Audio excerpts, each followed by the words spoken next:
classe 1. Les deux CMH qui existent sur des cellules différentes, du moins pour le 1, ont un point en commun, le berceau. Le berceau, c'est l'antigène qui sera présenté. Et vous avez remarqué, peptides, pas de protéines. On a dit deux conditions. Uniquement des peptides et seulement quand ils sont présentés. CMH classe 1 se trouve sur toutes les cellules nucléées. CMH classe 2 se trouve uniquement sur des cellules professionnelles. Structure relativement différente, mais la fonction est la même. Je vais vous donner, je ne vais pas trop vous lire, mais je passerai directement au schéma. Le texte, il se trouve chez notre président. Si vous avez besoin du texte, je vous le donne, ou bien il se trouve chez notre président qui pourra vous. Comme ça, on va un peu économiser. Voilà ce qui se passe quand on est en face du CMH classe 1. Là, vous remarquez, hein, il a toujours cette bêta-2 microglobuline et qui fait de lui une spécificité. Les protéines que nous avons dans nos cellules sont synthétisées pour accomplir des tâches, mais parfois, c'est des protéines qui vieillissent. Parfois, c'est des protéines mal formées. Parfois, c'est des protéines qui sont en excès, qu'il faut recycler. Donc, la notion de recyclage est une notion qui existe en nous. Ces protéines-là, qu'il faut recycler, passent par une machine, que vous voyez ici en violet, qui s'appelle le protéasome. Ce protéasome, c'est une machine qui casse les protéines en peptides. C'est normal. Quand on dégrade, il faut revenir à la base. Et la base, c'est les acides aminés. Les peptides, la protéine est rentrée, elle est sortie peptide dans le cytoplasme. Et ces peptides vont passer dans le réticulum endoplasmique rugueux. À travers ces peptides transporteurs, elles rentrent. Et dans le réticulum, au quotidien, H24, il y a simultanément la synthèse de la protéine CMH classe 1. Ce peptide qui vient d'être dégradé passe dans le réticulum, s'associe à la molécule CMH classe 1, le tout est exposé ou exporté à l'extérieur avec cette vésicule d'exocytose et en face, qu'est-ce qu'on a? CMH classe 1, qu'est-ce qu'on a dit? CD8. La CD8, la cellule T8 cytotoxique. Très bien. La CD8, elle vient. C'est le contrôleur au quotidien qui va contrôler l'état de santé de nos cellules. On se fait tous des check-ups. On voudrait bien tous connaître l'état de santé. D'ailleurs, cet après-midi, notre cher ami Zian Ismail va nous faire un petit exercice. Et les cellules T possèdent ce que Ismail nous a ramené aujourd'hui. Donc, ce contrôle. Sauf que le problème des cellules T est le suivant. Les cellules T8. Ces peptides ou cette protéine n'est pas toujours endogène, c'est-à-dire elle n'est pas toujours du soi. On est infecté. Et quand on est infecté, la protéine microbienne, je dis microbienne, à ne pas confondre avec bactérienne, c'est-à-dire la protéine virale, parasitaire, bactérienne, la protéine de l'agent infectieux, elle va passer par le même procédé. On va la dégrader, elle rentre dans le réticulum, elle va s'associer à la molécule CMH et elle sera présentée à la T8. Ah, la T8 a une très grande responsabilité. C'est-à-dire, la T8 va décider de la vie ou de la mort de cette cellule. Si elle reconnaît cet antigène qu'il est du soi, c'est une protéine qu'on a dégradée, elle laisse la cellule vivre. Si elle réalise que cet antigène n'est pas du soi, elle va ordonner la mort de la cellule. C'est-à-dire, elle va enclencher la mort cellulaire programmée qui s'appelle l'apoptose, et la cellule va mourir, et en mourant, elle va tuer à l'intérieur l'agent infectieux. D'où, malheureusement, nous allons le voir, Inch'Allah, dans les cours prochains, certaines pathologies, comme l'hépatite, ce n'est pas le virus qui provoque l'hépatite ou l'aggravation, c'est les cellules T. Parce que le virus étant coriace, il sera régulièrement présenté. La cellule T, elle veut toujours tuer la cellule infectée. Et qu'est-ce qui se passe? Elle tue tellement de cellules infectées qu'elle va provoquer une inflammation. Une inflammation, une cirrhose, un hépatocarcinome. Donc finalement, l'aggravation de certaines pathologies n'est pas due à l'agent infectieux seulement, elle est due à l'acharnement du système immunitaire. Pour illustrer le rôle de la cellule T, imaginez que vous habitez un immeuble, et à la sortie de l'immeuble, vous allez un jour, comme ça, par hasard, trouver un agent bien vêtu, bien coiffé, qui vous donne une machine. Vous lui dites oui, je vais aller prendre ma voiture, vous dites écoutez, une décision a été prise, on va vous scanner. Vous lui dites oui, pourquoi? Parce que si vous êtes infecté, vous n'allez pas sortir de l'immeuble et on risque de vous mettre en quarantaine. Quand même, c'est sérieux, oui, oui, oui. On a décidé de scanner tous les gens. Vous lui dites écoutez, vous êtes compétent pour faire ça? Oui, oui. Et votre machine ne peut pas faire d'erreur? Non. Et c'est ainsi. Votre sort sera entre les mains de ce bonhomme et de cette petite machine. Impossible qu'on puisse accepter ce genre de choses, et pourtant, nos cellules se laissent faire au quotidien. Alors, on va voir 4 cas. Vous allez me dire, écoutez, l'exemple que j'ai donné n'est pas tout à fait édifiant, il est même moins grave que la réalité. Si l'antigène présenté est un antigène du soi, la cellule T compétente, on va voir tout à l'heure, après la pause, l'immunocompétence. Si la cellule T, on lui a présenté l'antigène du soi, c'est une protéine qu'on a dégradée, cette cellule compétente, elle vient, elle va lire, et elle va dire, oui, c'est un antigène du soi, je laisse vivre la cellule.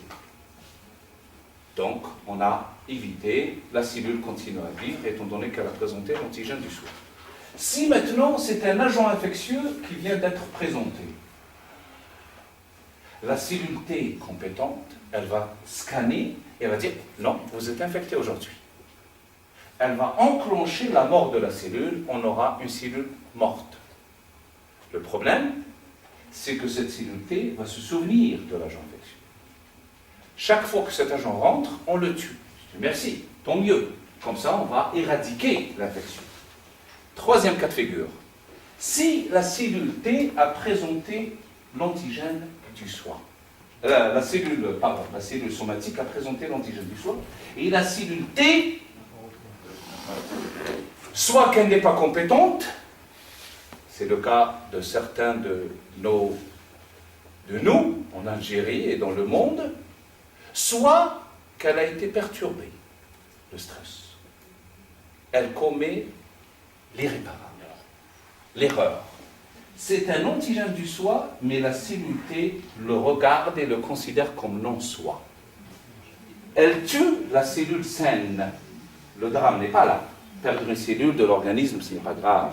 Le drame, c'est que cette cellule va se rappeler de cet antigène et elle va considérer cet antigène comme un ennemi potentiel. Chaque fois qu'il sera présenté, elle le tue et on tombe dans les maladies auto-immunes. Vous êtes médecin, vous rencontrez souvent maintenant de plus en plus des maladies auto-immunes, sont dues surtout au stress. Et le stress influence l'activité des cellules T, et je le compare comme les baleines et les dauphins qui, parfois, par dizaines, échouent sur les plages. Parce qu'il y a trop de ce qu'on appelle la pollution sonore, les bateaux, et ils sont perturbés et ils vont directement échouer. Vous avez vu ça sur les côtes australiennes et américaines. Donc les cellules T, le stress, risquent de commettre l'irréparable et vous avez le psoriasis, sclérose en plaques, le diabète de type 1, certains types d'asthme, et ainsi de suite. Le drame, c'est que vous ne pouvez plus rien. La mémoire étant installée, vous ne pouvez pas. La seule chose que vous allez faire, c'est tuer toutes les cellules T, et tuer les cellules T, c'est que vous allez mourir. Donc, c'est le troisième cas de figure, malheureusement, qui est de plus en plus fréquent. Le quatrième cas de figure, une infection, un agent infectieux, est présenté, certes, mais la cellule T le considère comme soi, l'ennemi. Et l'infection se propage. Donc, au quotidien, toutes nos cellules sont contrôlées H24.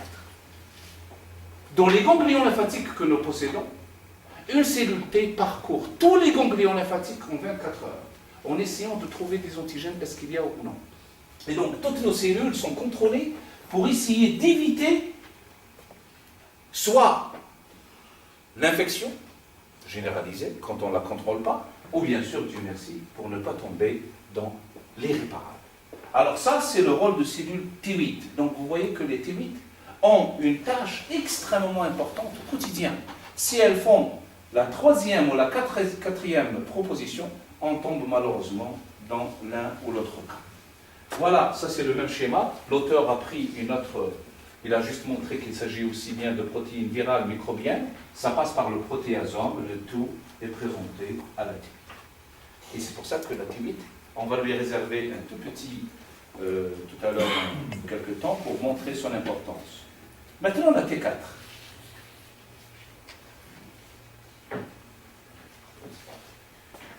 Là aussi.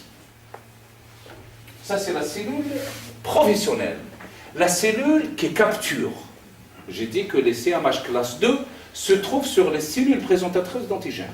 Les monocytes macrophages, les cellules dendritiques et les cellules B. Elles sont aussi considérées comme cellules présentatrices. On a capturé l'antigène. Vous voyez, là maintenant, c'est aller. C'est une activité, comment dirais-je, c'est une fonction active. Elles ont capturé l'antigène. Remarquez qu'est-ce qui se passe. L'antigène est dégradé dans des vésicules. En parallèle, la molécule CMH classe 2 est synthétisée. Très bien. Mais remarquez, l'association de l'antigène microbien et la molécule CMH2 ne se fait pas. C'est pas comme tout à l'heure. Ce lysosome, donc cette vésicule lysosomale qui contient le microbe, elle est là. Notre protéine est synthétisée, CMH classe 2, elle passe par le Golgi, c'est nécessaire. Et que vers la fin, ce n'est que vers la fin où l'association CMH2 antigène se fait. Mais elle ne se fait jamais dans les cytoplasmes, elle se fait dans une vésicule. Vous avez vu un jour une patrouille, une voiture de police avec un criminel à côté, comme un taxière? Jamais.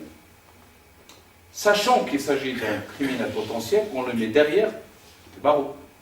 On ne le met jamais à côté. Ça, c'est une cellule qui a capturé. Elle est consciente que ça, c'est un agent infectieux. Même sa protéine est infectieuse.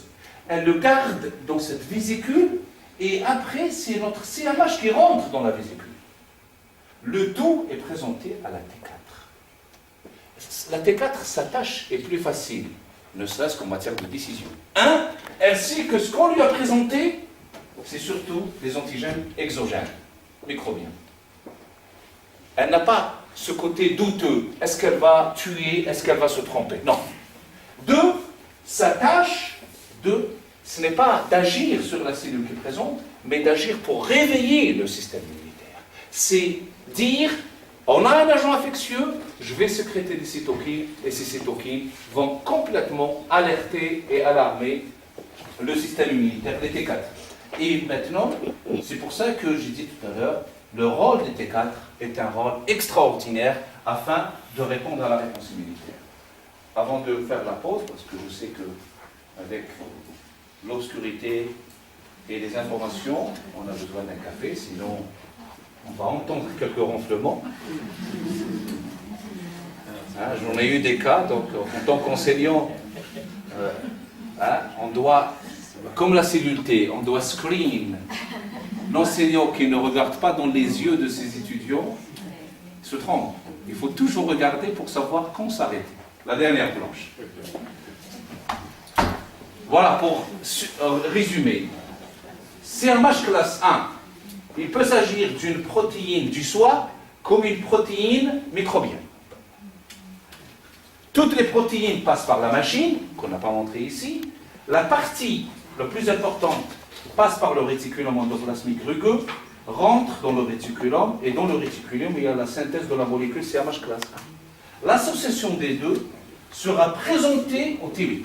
La T8 doit reconnaître cet antigène, il est du soi ou non, et elle doit prendre la décision juste.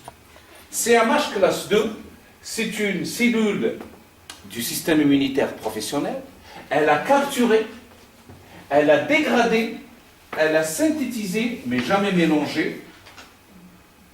Jusqu'à la fin, les deux sont associés dans une vésicule et le tout est présenté à la cellule T4 qui doit révéler la mutation.